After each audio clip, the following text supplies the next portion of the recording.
नमस्कार दोस्तों, आप सभी का हिस्ट्री मैन चैनल में स्वागत है। दोस्तों आज हम एक नई प्लेलिस्ट बनाने वाले हैं जिसमें मैं आपको हमारे सनातन धर्म के 8 चिरंजीवियों के बारे में एक एक वीडियो में बताने वाला हूं। तो दोस्तों ऑब्वियसली हमारा पहला वीडियो होने वाला है द हिस्ट्री ऑफ अश्वत्थामा। और दोस्तों मैं आपको अश्वत्थामा की पूरी जानकारी देने वाला हूँ, तो कृपया करके इस वीडियो को लाइक करें और हिस्ट्री मैन चैनल को सब्सक्राइब करना ना भूलें और बेल नोटिफिकेशन को ज़रूर ऑन रखें ताकि हमारी नई वीडियो आप तक जल्द से जल्द पहुंच सके।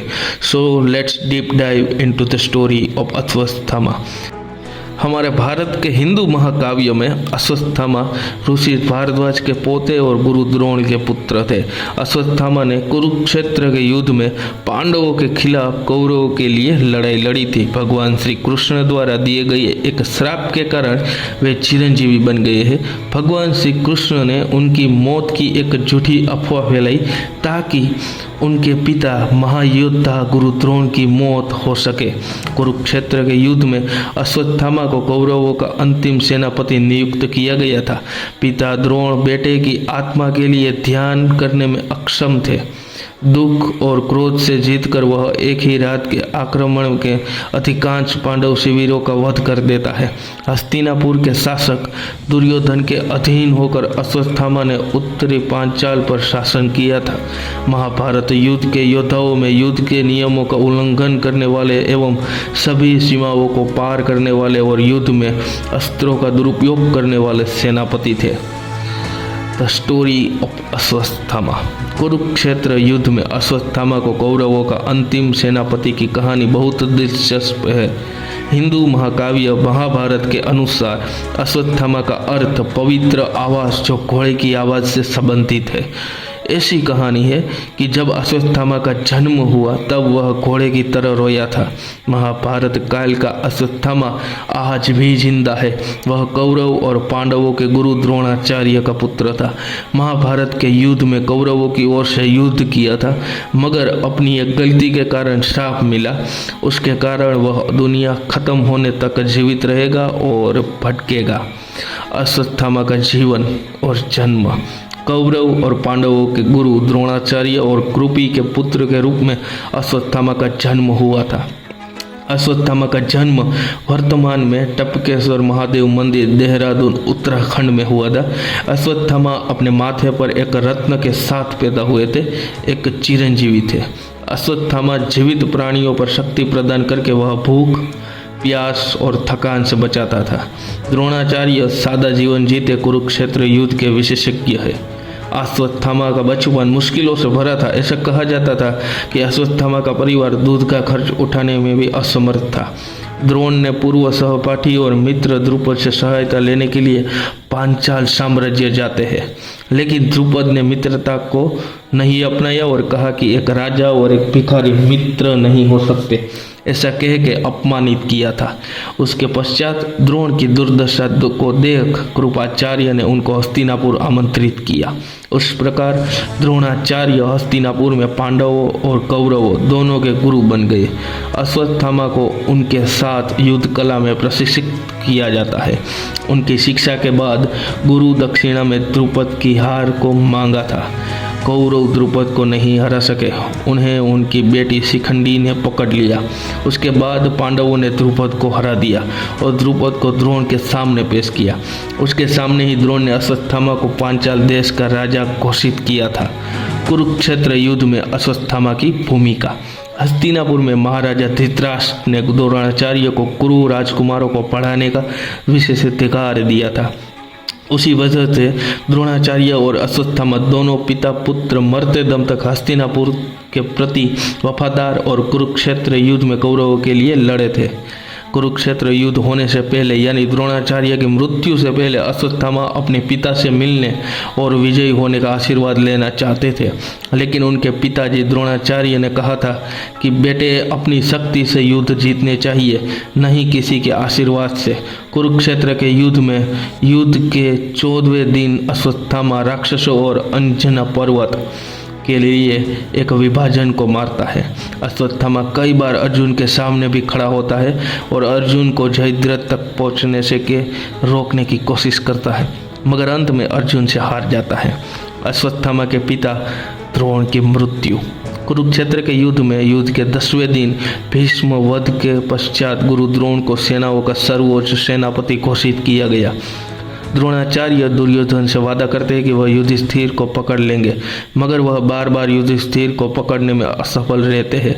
उसके लिए दुर्योधन द्रोणाचार्य को ताना मार के अपमान करता है। उसके कारण अश्वत्थामा बहुत क्रोधित होता है। बाद में अश्वत्थामा और दुर्योधन के बीच घर्षण होता है। भगवान कृष्ण को पता था कि सशस्त्र द्रोण को हराना संभव नहीं है। भगवान श्री कृष्ण युधिष्ठिर और पांडवों को कहते कि अगर द्रोण को विश्वास हो गया कि उनका पुत्र युद्ध के मैदान में मारा गया है तो उनका दुख उन हमले के लिए असुरक्षित बना देगा।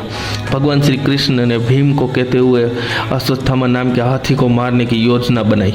उसे मारकर द्रोण को कहा गया कि द्रोण का पुत्र था जो मर गया है। उससे पश्चात धृतराष्ट्र दुखी रूसी द्रोण का सिर काट देता है। धृतराष्ट्र यानी धृष्टद्युम्न दुखी रूसी द्रोण का सिर काट देता है। अश्वत्थामा ने किया नारायणास्त्र का प्रयोग। छल कपट से अपने प्रीता की हत्या के बाद अश्वत्थामा क्रोध से भर जाता है। पांडवों के ऊपर नारायणास्त्र नामक आकांक्षी हथियार का आह्वान कर देता है। उस भयानक शस्त्र का आह्वान करते ही हिंसक हवाएं चलने लगती है। गड़गड़ाहट की आवाज़ से पांडव सैनिक के लिए एक तीर दिखाई देता है और पांडव सेना में भय पैदा होता है। लेकिन जहाँ भगवान खुद साथ में होते हैं उन्हें कोई भी हानि नहीं पहुँचा सकता। वैसे ही कृष्ण के निर्देश से सभी सैनिकों ने रथों का त्याग दिया और सभी हथियार भी डाल दिए, क्योंकि कृष्ण स्वयं नारायण के अवतार थे और सभी हथियार के बारे में कृष्ण जानते थे। नारायणास्त्र का सिर्फ एक सशक्त व्यक्ति को निशाना बनाता है, जबकि नियत थे लोगों की उपेक्षा करता है। सभी सैनिकों को निरस्त्र करने के पश्चात अस्त्र हानिकारक रूप से गुजरता है। बाद में जब योधन ने जीत के लिए फिर से हथियार का प्रयोग किया तो आग्रह करता है, तो अश्वत्थामा दुखी होकर कहता कि हथियार फिर से प्रयोग किया हमें ही नुकसान करेगा। शस्त्रों के मुताबिक नारायणास्त्र पांडव सेना की एक अक्षौहिणी सेना को नष्ट कर देता है। नारायणास्त्र के बाद दोनों सेनाओं के बीच भयानक युद्ध शुरू हो जाता है। अश्वत्थामा ने धृष्टद्युम्न को सीधे युद्ध में हरा दिया, मगर सात्विकी और भीम के पीछे हटने के कारण उसे मारने में सफल नहीं हुए थे। अश्वत्थामा 16वें दिन अर्जुन से लड़ता है। अश्वत्थामा का सेनापति बनना। कुरुक्षेत्र के युद्ध में एक बढ़कर योद्धा शहीद होते हैं। दुशासन की भयानक मृत्यु के पश्चात अश्वत्थामा ने हस्तिनापुर के कल्याण के लिए दुर्योधन को पांडवों के साथ शांति बनाने को कहा था, लेकिन भीम ने दुर्योधन को मार दिया था। अपने मित्र की मौत का सामना करने के बाद कौरव सेना की ओर से अश्वत्थामा, कृपा और कृतवर्मा ही बचे थे। अश्वत्थामा अपने मित्र दुर्योधन मौत का बदला लेने की कसम खाता है एवं दुर्योधन उसे सेनापति के रूप में नियुक्त करता है। पांडव शिविर पर हमला। सेनापति के रूप में नियुक्त होने के बाद में अश्वत्थामा ने कृपा और कृतवर्मा के साथ मिलकर रात में पांडवों के शिविर पर हमला करने की योजना बनाई। सेनापति अश्वत्थामा ने पांडव सेना के सेनापति और अपने पिता के हत्यारे धृष्टद्युम्न को गला काटकर मार डाला। अश्वत्थामा उप पांडव शिखंडी, युद्धमन्यु, उत्तमौज और पांडव सेना के कई अन्य प्रमुख योद्धाओं को सहित शेष योद्धाओं को मारने के साथ आगे बढ़ता है। अश्वत्थामा 11 रुद्रों में से एक के रूप था और अपनी सक्रिय क्षमताओं के कारण अप्रभावित रहता था। जो अश्वत्थामा के क्रोध से भागने की कोशिश करते उन सभी को कृपाचार्य और कृतवर्मा द्वारा शिविर के प्रवेश द्वार पर मार देते थे। पांडव शिविर पर हमला करने के बाद वह दुर्योधन को खोजने जाते हैं, क्योंकि वह पांडव पुत्रों के मौत की बात बताना चाहता था। दुर्योधन ने अश्वत्थामा के लिए वह करने की क्षमता से बहुत संतुष्ट और बदला लिया जो भीष्म, द्रोण और कर्ण नहीं कर सके थे।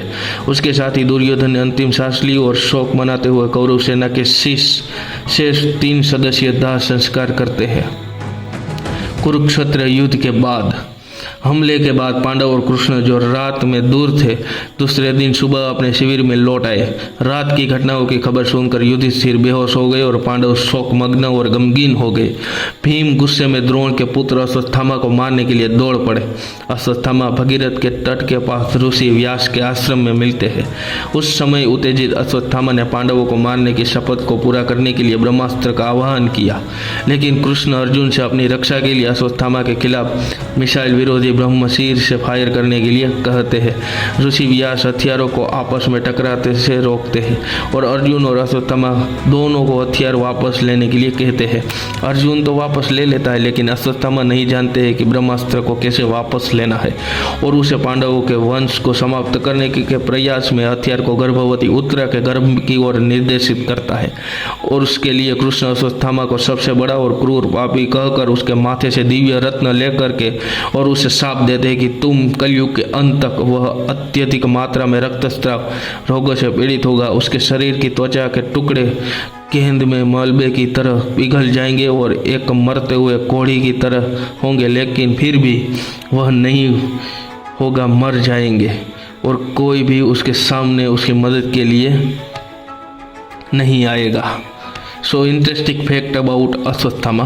अश्वत्थामा को महाभारत के युद्ध में कोई नहीं हरा सका, आज भी अपराजित और अमर है। अश्वत्थामा के मस्तक में एक अमूल्य मणि विद्यमान थी। महाभारत में अश्वत्थामा अकेले संपूर्ण युद्ध लड़ने की क्षमता रखता था। अश्वत्थामा को ब्रह्मास्त्र लौटाने का ज्ञान नहीं था। अश्वत्थामा ने सोते हुए द्रौपदी और पांडवों के पुत्रों का वध कर दिया था।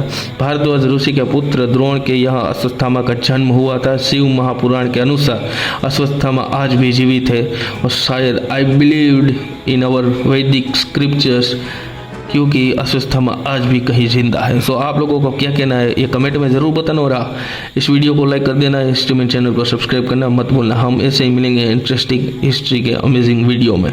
Thank you for watching.